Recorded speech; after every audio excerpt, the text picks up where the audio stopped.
ମୋ ନାଁ ରାଜା। ମୋ ମଝିଆ ଖୁଡ଼ୀଙ୍କ ନାଁ ମଞ୍ଜୁତ। ତାଙ୍କ ସାଙ୍ଗରେ ମୋର ଭାରି ଭଲ ପଡ଼। ସେ 10ମ ଶ୍ରେଣୀ ଯାଇ ପାଠ ପଢ଼ିଛନ୍ତି। ଦେହର ରଙ୍ଗ ତାଙ୍କର ଗୋରା ନ ହେଲେ କ'ଣ ହେଲା, ତାଙ୍କ ଗଢ଼ଣ ବହୁତ ସୁନ୍ଦର। ତନୁ ପାତଳୀ ହେଲେ ବି ତାଙ୍କ ଛାତି ଆଉ ନିତମ୍ବ ଆକର୍ଷଣୀୟ। ସେ ଗୋଟିଏ ପିଲାର ମା। କଥାରେ ଅଛି, ଗୋଟିଏ ছেলেର ମା କି ସତରେ ମଝିଆ ଖୁଡ଼ୀ ପୁରା ଗିଆ। ତାଙ୍କର ଗୋଟିଏ ବୋଲି ପୁଅ ମୁନାର। ବୟସ ତାକୁ 6 ବର୍ଷ। ସେ ମୋ ବୋଉକୁ ଭାରି ଭଲ ପାଏ। ରାତିରେ ବି ସେ ମୋ ବୋଉ ପାଖରେ ଶୁଏ। ଦାଦା ବାହାରେ ଚାକିରି କରନ୍ତି ତ 2-3 ମାସରେ ଥରେ ଘରକୁ ଆସନ୍ତି। ମୋ ବୟସ ସେତେବେଳକୁ 15 ବର୍ଷ। ମୁଁ 9ମ ଶ୍ରେଣୀରେ ପଢ଼ୁଥିଲା। ମୁଁ ସବୁବେଳେ ମଝିଆ ଖୁଡ଼ୀଙ୍କ ପାଖ ହୁଏ। ସିଏ ବି ମୋତେ ଭାରି ଭଲ ପାଆନ୍ତି। ବେଳ ମିଳିଲେ ଆମେ ଦୁହେଁ ବସି ବହୁତ ଗପୁ। ମଝିଆ ଖୁଡ଼ୀ ଭାରି ଇଏ, ସବୁବେଳେ ଖାଲି ତାଙ୍କର ଟୋକାଟୋକିଙ୍କ ଗପ। କୋଉ ଟୋକା କୋଉ ଟୋକୀ ସାଙ୍ଗରେ କଣ କଲା, କୋଉ ମାଇକିନିଆ କୋଉ ମରଦ ସାଙ୍ଗରେ ହେ। ମୋତେ ତାଙ୍କ କଥା ଶୁଣିବାକୁ ଭାରି ଭଲ ଲାଗେ। ସେ ମୋତେ ବେଳେବେଳେ ଥଟ୍ଟା କରି କହନ୍ତି, ରାଜୁ କୋଉ ଝୁଅପିଲା ଉପପାଠ ବାଜିଯାଏ। ଦିନେ ଆମେ ବସି ଗପିବା ବେଳେ କହିଲେ, ବୁଝିଲି ରାଜୁ, ଆଜି ଖରାବେଳେ ମୁଁ ପରିସ୍ରା ଇସ୍ରା କରିବାକୁ ବାରି ପଟକୁ ଯାଇଥିଲି। ଦେଖିଲି ଗୋଟାଏ ଅଣ୍ଡିରା କୁକୁର ଆଉ ଗୋଟାଏ ମାଇ କୁକୁର କରୁଛି। ମାଇ କୁକୁରଟା ଖାଲି କୁ କୁ ହଉଛି ଆଉ ଅଣ୍ଡିରା କୁକୁରକୁ ତା ଉପରେ ଚଢ଼ିବାକୁ ଦଉନି। ଶେଷର ଅଣ୍ଡିରା କୁକୁରଟା ତା ଆଗ 2 ଗୋଡ଼ରେ ମାଇ କୁକୁରର ଅଣ୍ଟାକୁ ଜାବୁଡ଼ି ଧରି ଖାଲି ପେଲି ପକେଇଲା। ଏଇ କୁକୁରଙ୍କ ଚଢ଼ାଚଢ଼ି ଦେଖିଲେ ମୋ ମନ କ'ଣ ହେଇଯାଏ। ଆଚ୍ଛା ରାଜୁ, ତମେ କେବେ ଅଣ୍ଡିରା କୁକୁର ମାଇ କୁକୁର ଚଢ଼ାଚଢ଼ି ମୁହଁକୁ ଚାହିଁଲେ? ଖୁଡ଼ୀ ହସିଦେଇ ତାଙ୍କ ବାଁ ହାତଟା ଶାଢ଼ୀ ତଳେ ପୁରେଇ ଜଗସଦ କୁଣ୍ଡେଇ ହେଲୋ। ଖୁଡ଼ୀଙ୍କ କଥା ଶୁଣି ମୋ ଦେହ କ'ଣ ହେଇଗଲା। ପ୍ୟାଣ୍ଟ ଭିତରେ ମୋ ବାଣ୍ଡଟା ଶକ୍ତ ହୋଇ ଉଠିଲା। ସତରେ ମଝିଆ ଖୁଡ଼ୀ ଭାରି ସେକ୍ସି ମାଇକିନିଆ। ଓ ଆମ ବାରିପଟରେ ଗୋଟାଏ ବଡ଼ ପୋଖରୀ ଅଛି। ସେଠେ ଆମ ଘରର ପ୍ରାୟ ସମସ୍ତେ ଗାଧାନ୍ତି। ମଝିଆ ଖୁଡ଼ୀ ବି ସବୁଦିନେ ସେଇ ପୋଖରୀରେ ଗାଧାନ୍ତି। ଖୁଡ଼ୀଟା ଗାଧୋଇ ଯିବାକୁ ବାହାରିବା ବେଳକୁ ମୁଁ ଆଗରୁ ଘରୁ ଯାଇ ପୋଖରୀ ପାଖ ଦାଅ ପାଖରେ ଲୁଚି ବସା ପାଇ ଖୁଡ଼ୀଙ୍କ ଉଚ୍ଚା ଲଙ୍ଗଳା ଗାଣ୍ଡିକି ମୁଁ ଲୁଚି ରହିବି। ଦେଖ ତାଙ୍କ ଗାଣ୍ଡକି ଦେଖ ମୋ ବାଣ୍ଡ ଟିଣ୍ଡେଇଙ୍ଗି ପୁରା ଛିଡ଼ା ହୋଇଯାଏ। ମୋ ବାଣ୍ଡକୁ ମୁଠି ଧରି ଜୋର ମୁଠି ମାର। ଗରମ ପାଣି ବାହାରି ଗଲା ପରେ ଶାନ୍ତି ଲାଗ। ଖୁଡ଼ୀ ଗାଧେଇ ସାରିଲା ପୋଖରୀକି ଗାଇ ସେତେବେଳକୁ ମଝିଆ ଖୁଡ଼ୀ ଓଦା ଲୁଗାରେ ପୋଖରୀରୁ ଉଠୁଥାନ୍ତି। ଓଦା ଲୁଗାଟା ତାଙ୍କ ଦେହ ସାରା ଜଡ଼ି ଯାଇଥାଏ। ତାଙ୍କର ଚେକା ବଡ଼ ଉଚ୍ଚା ଦୁଧ ଦିଟା ଥଲ ଉଠାଏ। ମୋତେ ଦେଖ ମୁରୁକି ହସି ଦେଇ ଓଦା ସାୟାଟାକୁ ତାଙ୍କ ଛାତିରେ ବେଢ଼େଇ ଦିଅନ୍ତୁ। ପତଳା ଓଦା ଶାଢ଼ୀ ଭିତରୁ ଫୁଟି ଦିଶୁଥିବା ଖୁଡ଼ୀଙ୍କ ଲଙ୍ଗଳା ଦେହକୁ ଦେଖ। ମୁଁ ପୁରା ଅସମ୍ଭାଳ ହୋଇ ଉଠ। ଦିନକର ଘଟଣାର ସାଇର ଜଣେ ଜେଜେ ମରି ଯାଇଥିବାରୁ ଆମର ଅଣସୁଧିଆ ହୋଇଥିଲା। ତେଣୁ ବାପା ଦାଦା ସାନ ଦାଦା ରାତିରେ ଘରେ ନ ଶୋଇ ବାହାରେ ଶୋଇଲ। ମୋ ବୋଉ ଝିଅ ସାଙ୍ଗରେ ଗୋଟାଏ ଘରେ ଶୋଇଲା। ମୁଁ ଖାଇସାରି ଯାଇ ମଝିଆ ଖୁଡ଼ୀଙ୍କ ରୁମରେ ଶୋଇ ପଡ଼ିଲି। ମଝିଆ ଖୁଡ଼ୀ ଖାଇସାରି ଆସି ଦେଖିଲେ ମୁଁ ତାଙ୍କ ରୁମରେ ଶୋଇଛି। ସେ କିଛି ନ ଭାବି ମୋ ପାଖରେ ଶୋଇ ପଡ଼ିଲ। ମୋତେ କେହି ଖୋଜିଲେ ନାହିଁ କି ଡାକିଲେ ନାହିଁ। ମୋତେ ନିଦ ହେଉନଥିଲା। ବିଛଣାରେ ଛଡ଼ପଟେଇ ମୁଁ ଖାଲି ଏ କଡ଼ ସେ କଡ଼ ମାଡ଼ି ଶୋଉଥିଲି। ଖୁଡ଼ୀ ମୋ ଆଡ଼କୁ ଗାଣ୍ଡି ଦେଖେଇ ପଛକରି ଶୋଇଥିଲେ। ପରିସ୍ରା ଘରେ ସମସ୍ତେ ଶୋଇଲେଣି ଦେଖ ଆସିଲି। ପୁଣି ଆସି ଖୁଡ଼ୀଙ୍କ ପାଖରେ ଶୋଇଲା ହେଲେ ନିଦ ହେଲାନି। ଖାଲି ଖୁଡ଼ୀଙ୍କ କଥା ମନକୁ ଆସିଲା। ସେ ଗାଧେଇ ସାରି ଓଦା ଲୁଗାରେ ଆସିଲା ବେଳେ ଓଦା ଶାଢ଼ୀ କେମିତି ତାଙ୍କ ଗାଣ୍ଡି ଆଉ ଦୁଧରେ ଜଡ଼ି ଯାଇଥାଏ। 2 ପିଛା ସନ୍ଧିରେ ଶାଢ଼ୀ କେମିତି ପଶି ଯାଇଥାଏ। ଓଦା ଶାଢ଼ୀ ଭିତରୁ ତାଙ୍କର ଦୁଧ ବୁଣ୍ଡି ଆଉ ବୁଣ୍ଡି ଚାରିପାଖ କଳା କେମିତି ଦେଖାଯାଏ। ସେଇ କଥା ମନେ ପଡ଼ି ମୋ ମନ ଅସମ୍ଭାଳ ହୋଇ ଉଠିଲା। ମୋ ହାତଟା ନେଇ ଖୁଡ଼ୀଙ୍କ ଉଚ୍ଚା ଗାଣ୍ଡି ଉପରେ ରଖିଲି। ଖୁଡ଼ୀ କିଛି କହିଲେ ନାହିଁ। ମୋର ଉତ୍ତେଜନା ଆହୁରି ବଢ଼ିଗଲା। ମୁଁ ତାଙ୍କ ଗଣ୍ଡିକି ସାଉଁଳିଲି। ଆସ୍ତେ ଆସ୍ତେ ଯେତିକି କିଛି କହିଲାନି। ତାପରେ ହାତ ନେଇ ସିଧା ତାଙ୍କ ଦୁଧ ଉପରେ ରଖିଲା। ତଥାପି ତାଙ୍କର କିଛି ପ୍ରତିକ୍ରିୟା ନିଦ ହେଇଗଲା ନା କ'ଣ? ମୁଁ ତଳ ପଟରୁ ତାଙ୍କ ଶାଢ଼ୀ ଆଉ ସାୟାକୁ ଉପର ଆଡ଼କୁ ଟାଣି ଅଠା ଉପର ପର୍ଯ୍ୟନ୍ତ ଉଠେଇ ଦେଲି।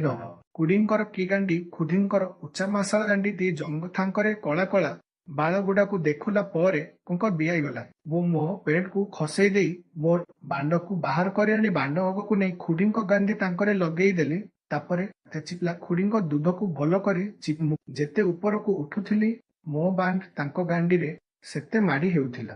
ମୋତେ ଲାଗିଲା ଖୁଡ଼ୀ ଶୋଇ ନାହାନ୍ତି, ଚେଇଁଛନ୍ତି। ମୁଁ ଭାବିଲି ଖୁଡ଼ୀ ଯଦି ଜାଣିକରି କିଛି ନ କହି ଚୁପ ରହୁଛନ୍ତି, ତା ମାନେ ଖୁଡ଼ୀଙ୍କର ଇଚ୍ଛା ଅଛି। ତେଣୁ ମୁଁ ଧରିବି କହିକି ମୁଁ ମୋ ପେଣ୍ଡରା ଖୋଲି ଦେଇ ଲଙ୍ଗଳା ହୋଇ ପଡ଼ିଲି। ଦିଲ୍ଲୀ ହାତକୁ ବିଆଇଲା। ତାଙ୍କ ବିଆ ସେତେବେଳକୁ ନାଳେଇ ଯାଇ ଓଦା ହୋଇସାରିଥିଲା। ବିଆ ଭିତରକୁ ଆଙ୍ଗୁଳି ଦାବିଦେଲା, ଆଙ୍ଗୁଳିଟା ଭିତରକୁ ଗଳିଗଲା। ଖୁଡ଼ୀ ଉନୁ ବୋଲି ପାଟି କରି ଉଠିଲ ବୁଲି ପଡ଼ି ମୋ କାନରେ କହିଲେ ଜନା, ରାଜୁ ତମେ ଭାରି ଦୁଷ୍ଟା ଖୁଡ଼ୀକି ବି ଛାଡ଼ିଲେ ନାହିଁ। ଖୁଡ଼ୀ ଗାନ୍ଧିରେ ବି ବାଣ ଲଗେଇ ଦେଲା।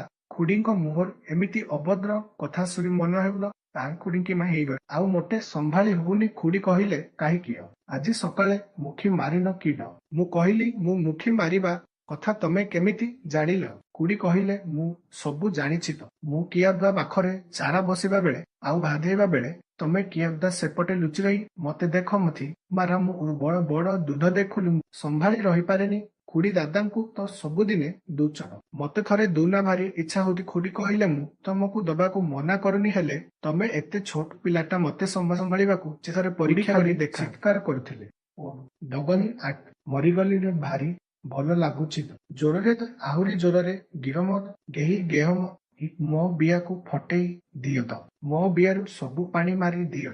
8-10 ମିନିଟ୍ ଖଣ୍ଡେ ଜୋର ଗେହିବା ପରେ ଆଉ ସମ୍ଭାଳି ପାରିଲି ନାହିଁ। ପିଚକାରି ମାରିବା ଭଳି ମୋ ବାଣ୍ଡୁ ଗରଜ ମୁଁ ଦୋଷୀ ହୋଇ ପଡ଼ିଲି। ଖୁଡ଼ୀ କହିଲେ ତମର ବାହାରି ଗଲା କିଟ? ମୁଁ କହିଲି ହଁ। ସେ ତାଙ୍କ ସାୟାରେ ମୋ ବାଣ୍ଡକୁ ପୋଛିଦେଲେ। ତାଙ୍କ ବିଆ ଆଉ ଗାଣ୍ଡିକୁ ପୋଛିସାରି କହିଲେ ତମେ ଥକି ଗଲଣି, ଶୋଇପଡ଼ା। ସକାଳୁ ସକାଳୁ ଉଠି ଆଉ ଥରେ ଗିହା ଗେହି ହବା। ତମେ ଗେହିଲେ ଭାରି ଭଲ ଲାଗୁଛି। ଖୁଡ଼ୀ ମୋ ପାଖରେ ମୋ ମାଇକିନିଆ ପରି ମତେ କୁଣ୍ଡେଇ ଧରି ଶୋଇଲ। ପାହାନ୍ତିରୁ ମୋ ନିଦ ଭାଙ୍ଗିଗଲା। ଖୁଡ଼ୀ ମତେ କୁଣ୍ଡେଇ ଧରିଥିଲ। ମୁଁ ତାଙ୍କ ଦୁଧରେ ମୁହଁ ଘଷି ଦୁଧ ଗୁଣ୍ଡକି ପାଟିରେ ପୁରେଇ ଛୁଚୁମି ଦୁଧକୁ ଆସ୍ତେ କାମୁଡ଼ି ଚୁଙ୍ଗିଗଲା। ସେ ମତେ କୁଣ୍ଡେଇର ଧରି ପଚାରିଲେ ରାତି ପାହିଲାଣି? ମୁଁ କହିଲି ନାହିଁ ତ, ଆଉ ଘଣ୍ଟାଏ ଖଣ୍ଡେ ବାକି ଅଛି।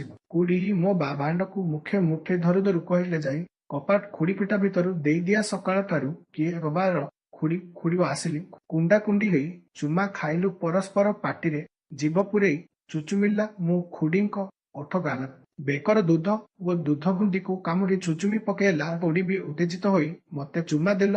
ତାପରେ ବିଆ ଆଙ୍ଗୁଳି ଚୁଧ ଭିତରେ ଆଙ୍ଗୁଠି ପୁରେଇ ଖେଚିରି ଚିନି। ଖୁଡ଼ୀ କହିଲେ ସମ୍ଭାଳି ହବନି, ଏଥରକ ପୁରେଇ ଗେହିବା ଆରମ୍ଭ କର। ମୁଁ ଖୁଡ଼ୀଙ୍କ ଉପରକୁ ଉଠିଯାଇ ତାଙ୍କ ବିଆରେ ମୋ ବାଣ୍ଡକୁ ପୁରେଇ ଗେହିବା ଆରମ୍ଭ କରିଦେଲେ। ଉତ୍ତେଜନାରେ ଖୁଡ଼ୀ କୁମୁରି କୁମୁରି ଚିତ୍କାର କରୁଥିଲେ। ମତେ ଜୋରରେ କୁଣ୍ଡେଇ ପକେଇ ପୁରା ସାରି ଖସିଲେ। ମୋ ହଠାତ୍ ଖୁଡ଼ୀ ଛ ହୋଇଗଲେ। ମୁଁ ଜାଣିଲି ଖୁଡ଼ୀଙ୍କ ବିଆରୁ ଗରମ ରସ ଖସି 2-3 ଥର ଜୋରରେ ଲମ୍ବା ଷ୍ଟ୍ରୋକ ମାନଙ୍କୁ ଜୋରରେ କୁଣ୍ଡେଇ ଏରିଲେ ମୋ ବାଣ୍ଡରୁ ସିରିସିରି ହୋଇ ବ୍ରିଜ ଖୁଡ଼ୀଙ୍କ ବିଆ ଭିତରକୁ ବହିଗଲା। ଦୁହେଁ କିଛି ସମୟ କୁଣ୍ଡାକୁଣ୍ଡି ହୋଇ ମୋ କାନ ପାଖରେ ପଚାରି ଖୁଡ଼ୀ କିଛି ନ କହି ମୋ ସଇଲା। ଖୁଡ଼ୀ କେମିତି ଗାଲ, ଓଠ ଓ ମୁହଁସାରା ଚୁମା ଆଙ୍କି ଦେଇଗଲେ। ମୁଁ ଜାଣିଲି ଖୁଡ଼ୀଙ୍କି ଭଲ ଲାଗିଛି। ଖୁଡ଼ୀ କହିଲେ ଛାଡ଼ ମୁଁ ଉଠେ, ବାସି କାମ ସାରିଲେ ପୁଣି ଗାଧେଇ ଯିବାକୁ ହେବା। ତମର ତ ଆଜି କିଆବୁଦା ପାଖକୁ ଯିବାର ନାହିଁ ତ? ମୁଁ କହିଲି ଆଉ କାହିଁକି ଯିବି, ଯାହା ଦେଖିବାକୁ ଯାଏ କିଆବୁଦା ପାଖରେ ଲୁଚି ରହି ଦେଖୁଥିଲି। ତାକୁ ତ ଘର ଭିତରେ ହାତମାରି ଦେଖୁଲି, ଆଉ ଚାକୁଣ୍ଡ ଦେଇ କରି ଯାହା ବାହାର କରି ନଷ୍ଟ କରୁଥିଲି ତାକୁ ତ ସବୁଟାଏ। ମୁଁ ଖୁଡ଼ୀଙ୍କ ବିଆରେ ହାତ ମାରିଲା। ଖୁଡ଼ୀ କହିଲେ ଦୁଷ୍ଟ, ଏତେ ପରେ ବି ମନ ଛାଡ଼ିନି ତ? ମୁଁ କହିଲି ତମେ ଯାହା ହେଇଛି ନା, ତମଠୁ କଣ ମନ ଛାଡ଼ୁଛି ଖୁଡ଼ୀର ପୁଣି କେତେବେଳେ ଦବା। ଖୁଡ଼ୀ ହସିଦେଇ କହିଲେ ତମକୁ ନ ଦେଇ ମୁଁ କଣ ରହିପାରିବି? ତମେ ମୋ ଦେହରେ ଯେମିତି ନିଆଁ ଲଗେଇଲଣି। ଖୁଡ଼ୀଙ୍କି ଭିଡ଼ି ଆଣି ତାଙ୍କ ଦୁଧ ଯୋଡ଼ାକୁ ମୁଠେଇ ଦଳି ଓଠରେ ଚୁମା ଦେଇ କହିଲି ବୁଝିଲ ଖୁଡ଼ୀର, ମୋ ପାଖରେ ଯୋଉ ନିଆଁ ଲିଭା ଯନ୍ତ୍ର ଅଛି, ସେ ଗରମ ପାଣି ସ୍ପ୍ରେ କରି ତମ ନିଆଁକୁ ପୁରା ଲିଭେଇ ଦବା। ଖୁଡ଼ୀ ଉଠି ପଡ଼ୁ ପଡ଼ୁ କହିଲେ ଦୁଷ୍ଟି, ରୁହ କିଏ ଉଠିଲାନି? ନା କ ନା ଛାଲ ମୁଁ ଯାଇ, ତୁମେ ଟିକିଏ ଶୋଇପଡ଼।